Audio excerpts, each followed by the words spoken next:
TV people don't have normal schedules, so I give time when I can. And I had a hit yesterday with a helmet, and then it got me on the nose. So my wife's like, "What are you doing?" Right? I like to tell people at times when they ask me what I do, I tell them I go to an escape room every day for work.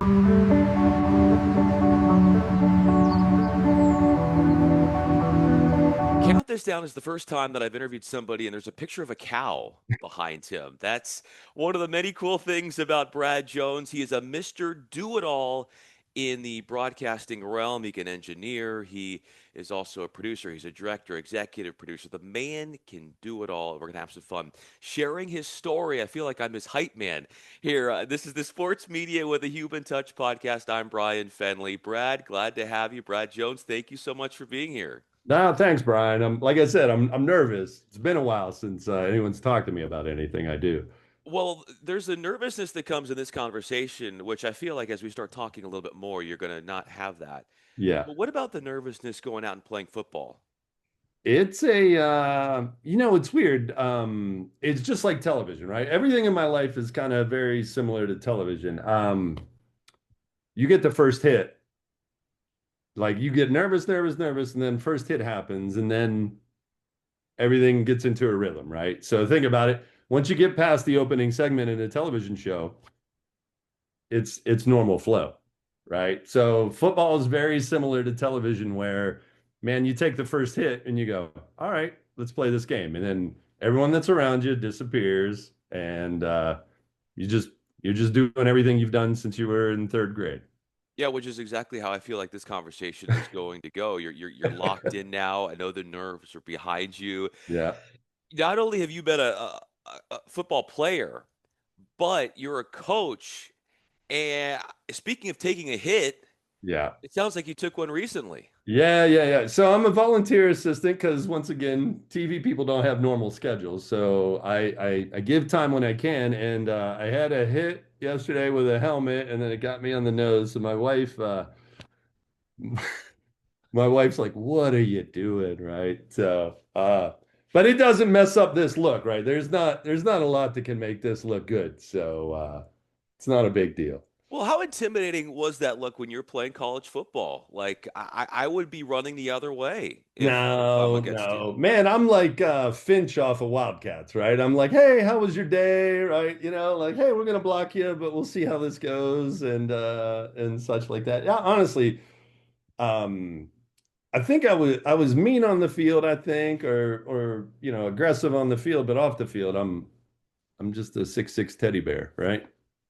How do you do that? How are you able to just like compartmentalize this like ferocious form of Brad Jones Yeah. playing college football, and then the teddy bear comes out? Like, how do you switch so drastically so quickly? You know what it is? It's something that you've done your entire life. So like think about it. When you're a little kid and you're playing football, you want to play the game, and as soon as the game's done, you wanted to run up to the concession stand and get that one free hot dog that they had, and then mess around with your buddies until your parents were like, it's time to go. So you were like serious on the field, and as soon as the game was over, you were like, let's have fun. And that's kind of how I am, in life, you know. So When it comes to the fun you have yeah, as someone who's broadcasting, and you're so diverse in terms of what you put on screen. yeah. But where do you find yourselves gravitating towards the fun and where that is seen the most?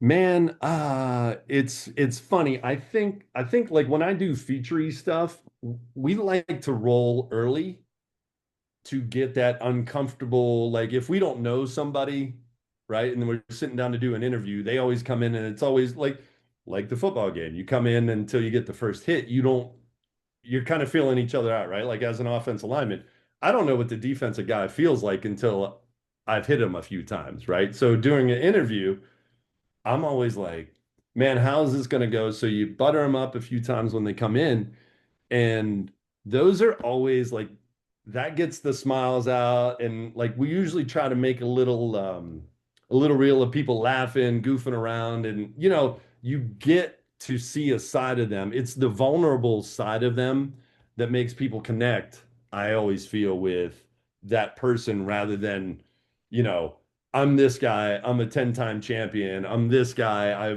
I've done this. This way you kind of see behind the curtain a little bit, I feel, is and then that's the connector part, right? Where you see people crack up at a blooper or whatever. It's I always feel like that's the connection. Why do you think that?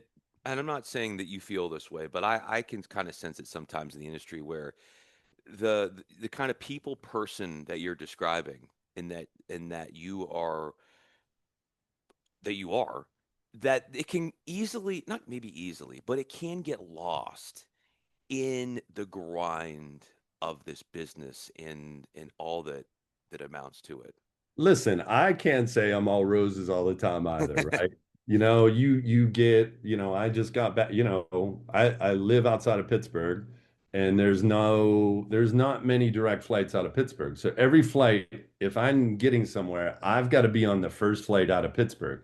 So my travels are always 6 a.m., either coming back home or leaving.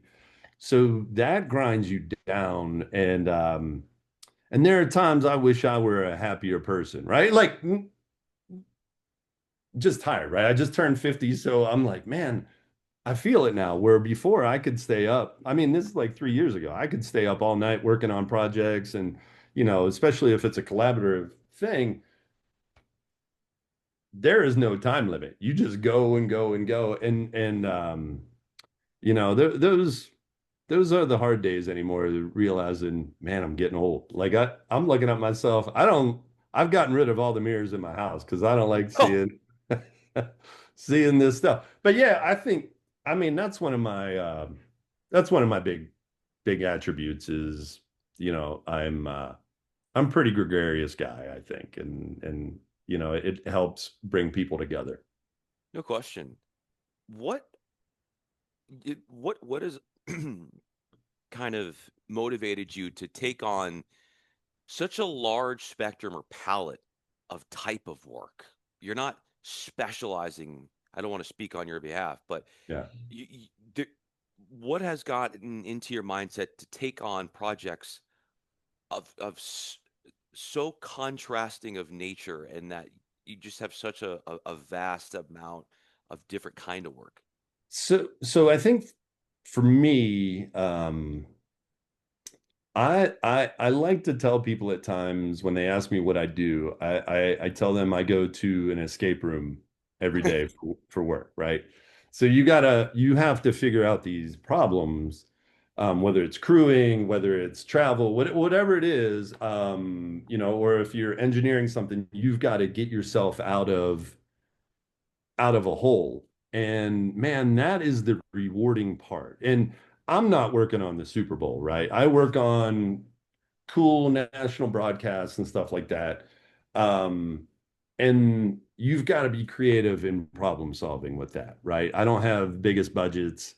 So we have to come up with solutions to stuff on the fly. And that to me is the most rewarding part is you go, man, and it's not a desk job, right? I don't do the same thing every day. Like if we're going out to do a documentary, man, that's a whole new fun set of things to do. Could I do that every day? I don't think so. Doing the live thing, amazing. Could I do baseball? Could I do that many games? I don't think so, right? Like, and that's not a shot. That's just my personality type. Like I had office jobs and man, I love what I do now. I love the people and I'll say it like it's the family I get to be around. It's the second family that we all get to have when and some of us have two, three, four other families out around the country, right? And that's I think for me that's one of the coolest things ever is, I could call up almost any city and grab a beer with a buddy at any time, you know. There So is that family unquestionably that you have in this industry, and that family might work together on a documentary. What's the difference between putting a documentary together and broadcasting an archery event? It's mostly the research stuff, right? You kind of got to do deep dives into research and make sure you continually ask the right questions on that end. Whereas, you know, if you're doing an archery event, you're reacting, right? It's it's very there's an algorithm to it, right? To archery, it's very the pacing. It's a slow thing. You think of somebody sitting there, they draw, release, target happens, but it's a quick, slow sport, right? If you cover it right, you have there's a pattern to it, and it's uh it's beautiful, and I I'm trying to think. I mean, man, I'm lost, Brian. I'm sorry. You're I'm not kind of lost at lost in all. thought there. You're going through so many different memories, Yeah. so many different events. You've stockpiled up so many hours. How many of these events can you remember when they happen in such frequency over so long periods of time? How Yeah. how hard is it? It's got to be tough to recollect some of these at some point. Well, you got to think the smashing of the noggin doesn't help a whole lot either, right? No, but it's crazy. I can't tell you what my wife told me last night, but I can remember a pass in a race that happened in a corner or what, like something memorable. And that's not a shot at my wife. But like I remember a lot of stuff. Now the years are starting to blur together a little bit, but I can always go, man, I remember being here at this thing. I just got back from an event at the in Springfield, Illinois, at the State Fairgrounds, Springfield Mile, for a motorcycle race, and I always remember the first time I went there, and I remember, the pit talent took me to the infield, and he's like, "You got to come see this." And I go into turn one, and it's this line of motorcycles on a dirt track coming around doing 150 miles an hour, and they're inches apart, and I'm now inches apart from them, and there is no sensation like that. Like, I mean, all the stick and ball sports I've been able to cover and everything like that, like motorsports, and I wasn't a motorsports guy. Motorsports is one of those things, is you really feel it, right? Go to the NHRA drag race, right? When the top fuel cars go, you feel it throughout your body. So I always think motorsports is cool in that sense. What's the difference in broadcasting per se, setting up a broadcast for a stick and ball compared to a race, be it motocross or cars, Yeah, anything yeah. automobile related? So the biggest thing is like, so if you're in the NFL, what there are 28 teams in the NFL, right? Or so, right? 28 or so teams in the NFL. Now, put all of those teams on one track at the same time, right? So you're trying to, like, if we'll say, take NASCAR, for example, right? You've got to pay off, especially when like Dale Jr. was driving, you've got to pay off a guy riding around in 15th, 16th place because he has legions of fans out there. So you got to pay him off at some point. And then, the Steelers are racing against the Browns, who the Packers are back, right? So it's this whole thing. Whereas on a football field or a basketball court, there are two teams on the court, right? And that's all you've got. Whereas in racing, you know, this past weekend we were doing 17 bikes on the track at the same time. So you've got to figure out your storylines, know what stories you need to tell in on a lot of those teams before you even go into it. When you're doing a broadcast, how do you choose or decipher when it is the right time to throw in stories related to a competitor of an event that might not directly be related to that particular event? So something outside that is pertinent and timely, but just has to find that right time to be included in the broadcast. Man, that's tough to say. A lot of what we do these days is sponsor driven.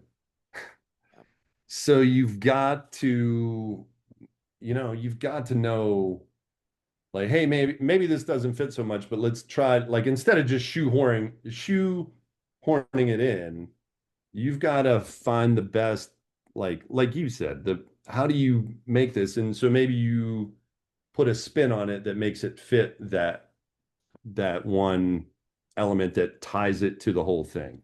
Because, in an hour broadcast, like that's what our races are um, on Fox. Um, you need to get that all, you want it to be like one smooth story arc, right? So you hate when there's just a weird outlier, So even if it's sponsor driven, you still want to be able to tie it back into the event that you're doing. So you almost force it the other way, I feel, to make it fit the event versus, just throwing a feature in. How much research would you do for an event like that before the event starts?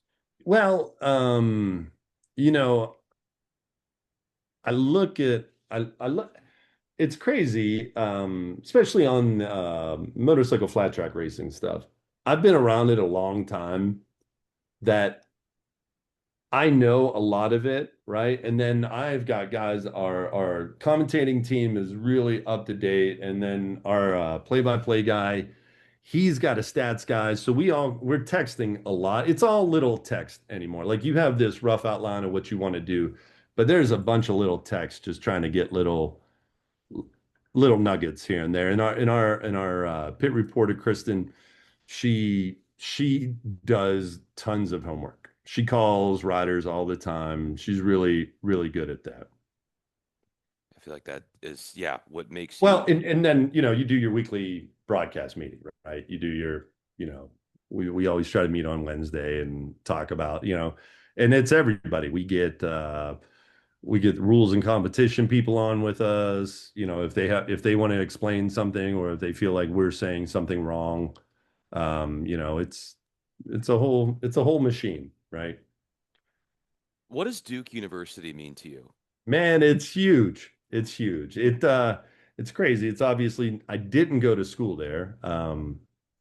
But in 2008, got hired to start their video production department, and I fell in love with the place, right? So Coach K, I thought was such a neat individual, and my Penn State background with Coach Paterno, they were very similar people, right? Hardcore, disciplinarian kind of guys, soft inside, right? Hard like Eminem, hard shell, very soft inside, and man, amazing tacticians. But, we went there and I was only there for 2 years and we had a great time and still have tons of friends from like not only where we lived, people outside of the community, but people at the school. We still communicate with tons of people down there. And, we try to make it back for a basketball game once a year if we can. My son, my youngest, he was born at Durham Regional Hospital. So Wow. the whole place means a lot to us. And John Shire means a lot to you. Absolutely. Yeah, he was on the 2010 team when they won the title. That was my last year there. So and John was great. I have a pic and I started looking for it. I have a picture around here somewhere and I can't find it. My son who was like a year and a half and I in the stands, and John he was doing a fundraiser. He was doing a video game challenge on campus with all the students, and he asked me to help him out. So we were sitting there, and one of the team photographers took a picture of us and sent it to me. So I have it somewhere. I wish I could find it. You'll find it. It might Yeah, be right behind the cow photos. there. It's somewhere. It's somewhere here. So Yeah. so what's I'm curious the significance of that picture behind you. Yeah, that's pretty No. cool. Well, that's how I look at my wife when she asks me hard questions. No, no, no, no. We are big animal people, right? We like so honestly, last the toughest part. of my year last year, out of everything, we had two dogs No. pass in 1 week, No. right? So they were both 15. Man, we'd have them forever. And it was a couple weeks later.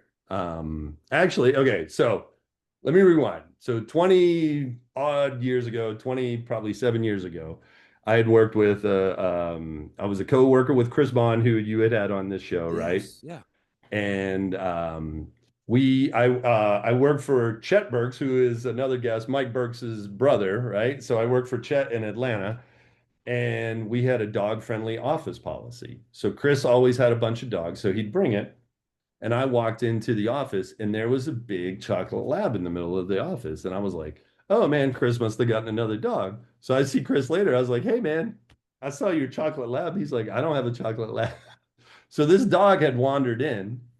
Our talent at the time was a guy by the name of Dave Despain, who has done all kinds of motorsports stuff. So he's like, and his wife was a vet. So he's like, Jonesy, I can't bring another dog home. Wendy will kill me. So he's like, why don't you take it home? I'll talk to Wendy and we'll figure out how you like find a lost dog's family, right? Did everything they did. No one ever called. No. So he became our dog. And to that point, I always thought we were too busy to have a dog. And then you realize, oh my God, dogs bring so much to your life, right? So from that point until those two had passed, we'd always had dogs. Like in cats, whatever, right? So it was like 3 weeks after both dogs passed. Um, I'm like, man, I just came and my daughter was home from college. I was like, everybody get in the car. We went down to the pound, and the dog that we picked was 110 pound, like he's a blackmouth cur we think mix, and he's 110 pounds and he's all muscle. He's the biggest, smartest, fastest, Wow. and one of the friendliest dogs I've ever had in my life. And he's now part of the lineage, and it's good. Oh. Yeah. So anyway, we tend to gravitate towards animal things. So I'm hoping maybe with that, because that dog that you have now is a good size, that dog would interact pretty well if you decided to adopt a cow. We could, yeah. He could definitely. He, I'm trying to think. He was around horses one time, and he was like, "What is that?" Right? And he was very. He's 110 pounds of the biggest baby you would ever want to see, right? So he's very gingerly walking up to them, and then they made a noise, and he freaked out a little bit. And so I don't know how he'd react to a cow, right? I don't know. Like I'm looking at him now. He's sleeping on a chair over here. Well, I got my here. Let's see. You see Oh that right yeah, there? yeah, Yeah, yes. yeah. So The lump on the they're the best. lump. They're the Yeah. absolute best. If you were at one of your son's football games and you had a chance to talk to the team, what message would you throw out there for them? The thing, and I don't think kids get this anymore, is nothing's forever, right? And I don't think kids understand. We talk. The head coach talks about it a lot now, where you especially with football, right? When we all got done playing football, you go. I mean, yeah, you could play pick like you could play semi-pro football or whatever, but that's like you could play basketball until you're in your 90s if you wanted to, right? You don't see 90-year-old people playing football, Yeah. right? So you have this small window to play this game that you really enjoy, so you might as well give everything you have while you have this opportunity. So that's the message we always try to put out there is like, hey guys, we're 3 games into the season. It's like, come on, like realize like you don't want to be sad at the end of the year, right? How much of yourself as a dad do you see in the way your dad raised you? Man, there's a lot. There's a lot. My old man is he was just one of a kind, right? Um he's the same way. He is a big teddy bear, right? All of my friends, my entire life, they love my dad's hugs, right? And I feel like my hugs are good, but they're not as good as his. And like everyone's like, man, I love a hug from you. My dad's hugs are therapeutic. So I'm hoping that like I can be that guy. And I think about my dad a lot when we're doing stuff. And sometimes my dad's old school, so sometimes I'm like, nah, I'm not gonna handle that like he did, because that's not gonna go down well. But man, he was very cerebral, and like, hey, thinking things out. There weren't, my brother may disagree with me, but there weren't many you know there weren't many blowups, right? It Yeah. was it was a very, I mean, and my dad's he's a big guy too, right? Obviously big people don't come from small people. So so it's a it's a he was very level-headed growing up, right? What was that like for him growing up and what in his life and coming out of going into adulthood and what that was like for him? For my dad? Yeah. Yeah, my dad was, I think, 13 years younger than his next sibling. So my dad was very much on an island, I think, right? And here's the coolest thing is when he met my mom, he got this whole side of the family that was amazing, right? So my I'm not saying my dad's family is not amazing. It was just like his there was some distance there, I feel, on his side, because his side of the family is amazing. Like, I have grown up with like the greatest group of people ever. But on my dad's side coming up, they were all gone, right? Like when my dad got into high school, his siblings were all gone. Yeah. So it was just him on an island with his parents. And then, them being older than at that point, and then he met my mom's family, and it's this big, crazy, loud Croatian family. Wow. And they were played music and did all that stuff. It's funny, we after my son's first game this year, we sat out on our back patio. My dad and his wife came over, Grace, and we're sitting around having a beer, and my dad was like, man, when I'd get done, I would go up to my great aunt's house, and everybody there would go to the football game, right? It was the thing to do in Western Pennsylvania back in the day, right? So everybody go, he goes, as soon as I'd come in, they'd start riding me about what I did wrong. And then it would turn around, and then it would go, yeah, hey, man, these are the things that, yeah, hey, man, yeah, I saw you block this guy, I saw you do this, I saw you do that. And then, we're all super close, so he loves them as much, as his own blood. And that means a lot because he loves, the Jones side of his family, right? The Jones and Snowden side. So the Cap and Guy family part is pretty big too. I want to wrap up with this question. Brad Jones is with me. I'm Bryan Fenley. How would you say that the way your family supports you has led you overall to to this wonderful journey in sports and in broadcasting in general, the support and how that's dovetailed to being able to do the things you've done. Well, I mean, think about it. I said it earlier. Television, it's your second, third, fourth family, right? Depending on what crew you're on. So the fact that you grew up with this amazing supportive family, like I've got a bunch of sides that all super supportive. They would come up to school. And then even like my partner, I have a partner in Atlanta. I'm in Pittsburgh, he's in Atlanta.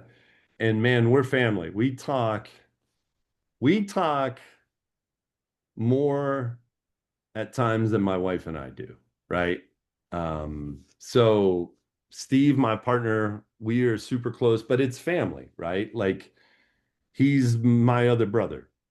Wow. And I feel like he'd say the same about me. It's like it's everything. And as an offensive lineman, that was our thing. We're like, man, we're all a family. And to this day, there is a group of us, and there are four of us that were all, and there was one defensive lineman. There were four of us that were all in the same offensive line room together, and we text constantly.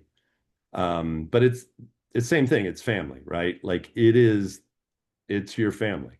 And I text those guys like I text my brother, and I think that's what it is like, you're sitting around on a random Wednesday and you get a text from, your crew guys laughing about something, right? Like just some stupid meme, and that's the thing that keeps you connected and that keeps you family based, and it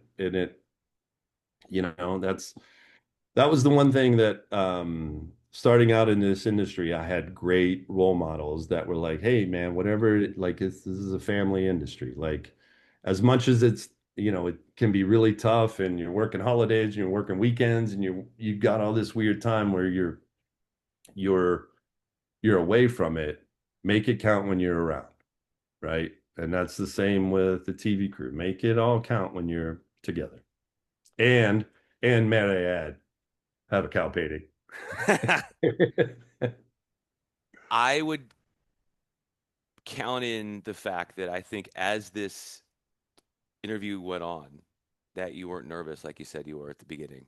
No, no, no, not at all. Not at all. Like I And said, man, I'm not a glory guy. I'm like behind the camera. I'm like all that stuff. I'm a lineman. You're not there for the press clippings, right? So doing interviews are tough. it is, they are, but you have stories to share and people around you that to share about them is definitely a sign of your care and devotion for them, which I always feel like is special about people that they don't always have an opportunity to share their appreciation for all these people in your life, whether it's family, by blood, or it's through the families that you have from a working perspective. And I know one thing, if I ever went up against you trying to run around the edge, I'd probably get pancaked. So I know The, that's for a fact. the wheels don't work that well anymore. You got a chance. You got a chance. I got long arms, but if you got around me, you're getting to the quarterback. Let me ask you this really quickly. But How hard was it to get away with a hold? man, it would I don't no, I don't think so.